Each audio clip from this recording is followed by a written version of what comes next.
Here's an interesting story that came to my attention yesterday. It was reported on by the Washington Post on September 24th. The United Nations is apparently taking sides in one of the internet's most brutal ongoing culture wars. The UN's Broadband Commission for Digital Development recently released a report on what it called CyberVAWG, VAWG being an acronym for Violence Against Women and Girls. The report concluded that online harassment is now a problem of pandemic proportion. Certainly hostility against the female gender online is a problem. Cyberbullying is a problem.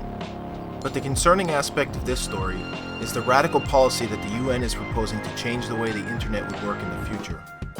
The report at this time refrains from laying out an exact actionable policy, but the United Nations Special Commission, in short, repeatedly suggested that social networks should proactively police every profile and post anyone makes, and that the government only license those special networks who agree to those terms, and strong enforcement on those who don't, which I imagine amounts to shutting down any dissent. It goes without saying that this is dangerous to even consider. This is not the first news story concerning internet freedom I've taken the time to make a video about, nor, I imagine, will it be the last.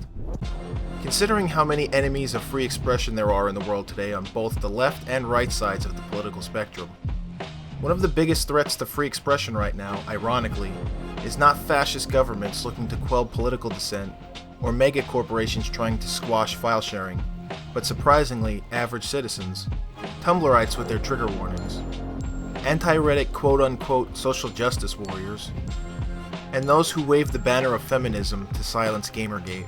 One need not look much further than the mob justice of Twitter to see that there are many people in this world looking to transform the internet from an open domain to an enforced social commons.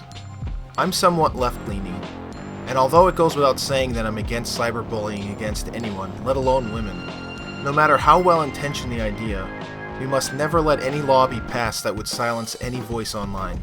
The beauty of social media is that everyone gets to have a say, whether you agree with their opinions or not.